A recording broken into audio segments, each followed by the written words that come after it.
మీరు నివసిస్తున్న ఇల్లు సురక్షితమేనా? మీ కష్టార్జితానికి రక్షణ ఉందా? తాళం వేసిన ఇల్లే కాదు, సెక్యూరిటీ ఉన్న సంస్థలు, చివరకు జైలుకు కూతబెట్టి దూరంలో ఉన్నటువంటి షాపులు కూడా ఇప్పుడు సేఫ్ కాదా? ఏపీలో కేటుగాళ్లు వరుస చోరీలతో గజగజ వణికిస్తున్నారు. అటు పెద్దాపురంలో చేనేత వ్యాపారి రక్తం కూడగట్టి దాచుకున్నటువంటి పెళ్లి నగలు, ఇటు వెలుగు బందాలో యూనివర్సిటీ ఫీజుల నగదు, మరోవైపు సత్తెనపల్లిలో సబ్జేలో ముందే జ్యువెలరీ షాపుల షటర్లు బద్దలు కొట్టారంటే ఈ కిలాడీలు ఎంతగా బరితెగించారో అర్థం చేసుకోవచ్చు. అసలు ఈ వరుస దోపిడీల వెనుక ఉన్న మోడస్ ఆపరెండి అంటే ఏంటి? పోలీసుల నిఘా కళ్ళు గప్పి ఈ గ్యాంగ్ ఎలా ఎస్కేప్ అవుతున్నాయి? ముసుగులు ధరించి బీభత్సం సృష్టిస్తున్నటువంటి ఆ ప్రొఫెషనల్ దొంగల ముఠా గుట్ను రట్టు చేసినటువంటి స్పెషల్ రిపోర్ట్ ఇప్పుడు మీకోసం. అర్ధరాత్రి వేళ పెద్దాపురం పట్టణం గాఢ నిద్రలో ఉంది. కానీ చీకటి మాటున కొందరు కిలాడీలు పక్కా ప్లానింగ్తో రెడీ అయ్యారు. వారి టార్గెట్ ఒక్క ఇల్లు కాదు, ఏకంగా వరుసగా ఉన్న 4 ఇళ్లు.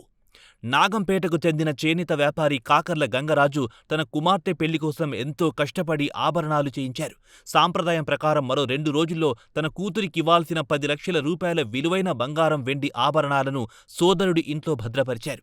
ఆ ఇంట్లో ఎవ్వరూ లేని సమయం చూసి దొంగలు బీరువాను ధ్వంసం చేశారు. 10 లక్షల నగలు, 48,000 నగదును దోచుకెళ్లారు. కేవలం అక్కడితో ఆగని కేటుగాళ్లు పక్కనే ఉన్న చింతా వీరభద్రరావు, ప్రశాంతి ఇళ్లలోనూ చొరబడేందుకు విఫలయత్నం చేశారు. వెళ్తూ జంజం మల్లేశ్వరరావు ఇంటి ఆవరణలోని బైక్ను కూడా ఎత్తుకెళ్లారు. గంటల వ్యవధిలో జరిగిన ఈ వరుస దాడులు పట్టణవాసులను ఉలిక్కిపడేలా చేశాయి.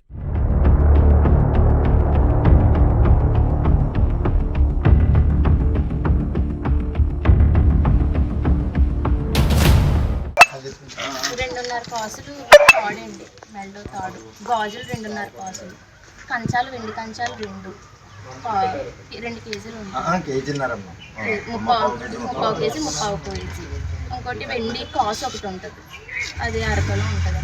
వెండి గిన్నె అరకలో ఉంటుంది. పట్టీలు 10 తులాలు, 48,000 క్యాష్. బైక్ ఏదో పోయిందంటున్నారు, మీదేం పోయింది అమ్మా? ఎన్ని ఇళ్లలో దొంగతనం జరిగింది? 3 ఇళ్లలో. జరిగింది కానీ వాళ్ళు పెళ్లికి వెళ్ళారు, ఎవరు లేరు, కానీ వాళ్ళ ఇంట్లో ఏం పోలేదు, ఇల్లు మాత్రం శుభ్రంగా పాడు చేస్తున్నారు. నిజంగా ఇది అత్యంత విషాదకరమైనటువంటి విషయం. కూతురికి ఇవ్వాల్సిన నగలను పోగొట్టుకుని ఆ తండ్రి పడుతున్నటువంటి ఆవేదన వర్ణాతీతం. అయితే ఈ గ్యాంగ్ పెద్దాపురానికే పరిమితం కాలేదు. అటు నేషనల్ హైవేలను కూడా ఆనుకుని ఉన్న ఒక ప్రముఖ విద్యా సంస్థను కూడా టార్గెట్ చేశారు. అంతేనా? వీరి ధైర్యం ఏ స్థాయిలో ఉందో అర్థం చేసుకోవచ్చు. ఇటు సత్తెనపల్లిలో వ్యాపారుల నిద్ర పోగొడుతున్నారు. నేషనల్ హైవేను ఆనుకుని వెలుగుబందంలో ఉన్న గోదావరి గ్లోబల్ యూనివర్సిటీ ఇప్పుడు ఈ దొంగల నెట్వర్క్కు కేంద్ర బిందువుగా మారింది. అర్ధరాత్రి సమయంలో యూనివర్సిటీ అడ్మినిస్ట్రేషన్ ఆఫీసులో చొరబడి 4 ముసుగు దొంగలు బీభత్సం సృష్టించారు. విద్యార్థులు చెల్లించిన ఫీజులకు సంబంధించి 3,74,000 రూపాయల నగదును క్యాషియర్ శ్వేత తన క్యాబిన్లో భద్రపరిచారు. మరుసటి రోజు ఉదయం వచ్చిన సిబ్బందికి తలుపు తెరిచి ఉండడం చూసి ఫ్యూజులు అవుట్ అయ్యాయి. లోపల చూడగా నగదు కనిపించలేదు. వెంటనే అలర్ట్ అయిన అడ్మిన్ ఆఫీసర్ శ్రీహరిప్రసాద్ పోలీసులకు ఫిర్యాదు చేశారు. రంగంలోకి దిగిన నార్త్ జోన్ డీఎస్పీ జీవన, సిఐ వీరయ్య గౌడ్ సీసీటీవీ ఫుటేజ్ను నిశితంగా పరిశీలిస్తున్నారు. ముఖాలకు ముసుగులు ధరించి అత్యంత ప్రొఫెషనల్ వేలో ఈ దోపిడీకి పాల్పడినట్టు విజువల్స్ ద్వారా స్పష్టమవుతోంది. హైవే పక్కనే ఉన్న ఇంత పెద్ద సంస్థలో దొంగతనం జరగడం ఇప్పుడు తీవ్ర చర్చనీయాంశంగా మారింది. వరుసగా జరుగుతున్న ఈ ఇన్సిడెంట్స్ వెనుక ఏదైనా అంతరాష్ట్ర ముఠా ఉందా అనే కోణంలో పోలీసులు ఇన్వెస్టిగేషన్ వేగవంతం చేశారు. కాకినాడ నుంచి వచ్చిన క్లూస్ టీం, సామర్లకోట నేర విభాగం సిబ్బంది ఘటనా స్థలంలో వేలిముద్రలు సేకరించారు. గతంలో జవహర్ నగర్లో ఒక రిటైర్డ్ ఎల్ఐసి ఉద్యోగి ఇంట్లో కూడా 20 లక్షల విలువైన ఆభరణాలు మాయమయ్యాయి. ఆ కేసు ఇంకా తేలకముందే ఇప్పుడు వరుసగా చోరీలు జరగడం పోలీసులు గస్తీపై ప్రశ్నలు రేకెత్తిస్తోంది. పెద్దాపురం పట్టణ ప్రజలిప్పుడు చీకటి పడితే భయంతో వణికిపోతున్నారు. పోలీసులు నైట్ పెట్రోలింగ్ పెంచాలని, ఐడెంటిటీ కార్డు లేని అనుమానితులను తనిఖీ చేయాలని డిమాండ్ చేస్తున్నారు. ముసుగు దొంగల ముఠా అరాచకాలకు చెక్ పెట్టకపోతే సామాన్యుల ఆస్తులకు రక్షణ ఉండదని ప్రజలు ఆందోళన వ్యక్తం చేస్తున్నారు. వరుస చోరీల నేపథ్యంలో పోలీసులు హై అలర్ట్ ప్రకటించి నిందితుల కోసం వేటు కొనసాగిస్తున్నారు.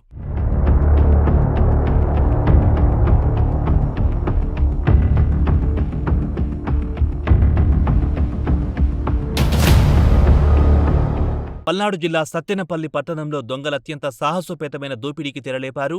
పట్టణంలోని అత్యంత రద్దీగా ఉండే గోళ్లమూడివారి వీధిలో ఈ ఘటన చోటు చేసుకుంది. రైల్వే స్టేషన్ రోడ్లోని సబ్ జైలుకు సరిగ్గా ఎదురు వీధిలో ఉన్న నాగలక్ష్మి జ్యువెలరీ దుకాణం కేటుగాళ్ల టార్గెట్గా మారింది. రాత్రి యథావిధిగా వ్యాపారం ముగించుకుని యజమానులు ఇంటికి వెళ్లగా అర్ధరాత్రి సమయంలో దొంగలు తమ పని కాని చేశారు. అత్యంత ప్రొఫెషనల్ దొంగలు మాదిరిగా షట్టర్ తాళాలను అత్యంత నేర్పుతో పగలగొట్టారు. నాగలక్ష్మి జ్యువెలరీతో పాటు మరో దుకాణంలోనూ చొరబడి భీభత్సం సృష్టించారు. లోపలున్న సుమారు 3 కిలోల వెండి వస్తువులను బ్యాగుల్లో సర్దుకొని పరారయ్యారు. ఉదయం దుకాణం తెరిచేందుకొచ్చిన యజమానులు షట్టర్లు తెరిచి ఉండడం చూసి షాక్కి గురయ్యారు. సబ్ జైలు వంటి అత్యంత భద్రత ఉన్న ప్రాంతానికి సమీపంలోనే ఈ దోపిడీ జరగడం ఇప్పుడు పోలీసులకే సవాల్గా మారింది.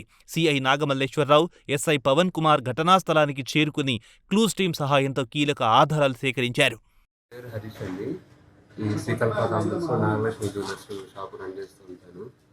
రోజులానే నాకు షాప్ తీయలేదు, ఊరికి వెళ్ళేసి పొద్దున్నే నాకు 7 గంటల సమయంలో ఫోన్ వచ్చింది. అబ్జర్వేషన్ పేషెంట్ గారు ఫోన్ చేశారు, షాప్లో దొంగతనం జరిగిందని చెప్పేసి.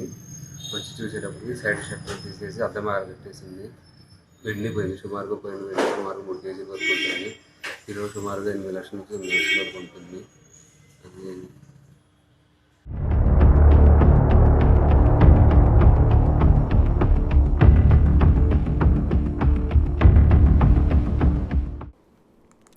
చూసారుగా, జరుగుతున్న వరుస ఘటనలు చూస్తుంటే దొంగలు ఎంత పక్కా స్కెచ్తో ఉన్నారో అర్థమవుతోంది. మీ ఇంటి వద్ద కానీ ఆఫీస్ వద్ద కానీ సీసీ కెమెరాలు ఉండేలా చూసుకోండి. షాప్ యజమానులు సెంట్రల్ లాకింగ్ సిస్టమ్స్తో పాటు సైరన్ అలారమ్స్ ఏర్పాటు చేసుకోవడం ఇప్పుడు చాలా అవసరం. ఇప్పుడు అనివార్యంగా కూడా మారింది. అనుమానిత వ్యక్తులు కనిపిస్తే కనుక వెంటనే డయల్ 100కు సమాచారం ఇవ్వండి. అక్రమార్కుల ఆట కట్టించడంలో ప్రజలు అప్రమత్తంగా కూడా ఎంతో ముఖ్యం. నిందితులు త్వరలోనే పోలీసులకు చిక్కుతారంటూ ఆశిస్తాం.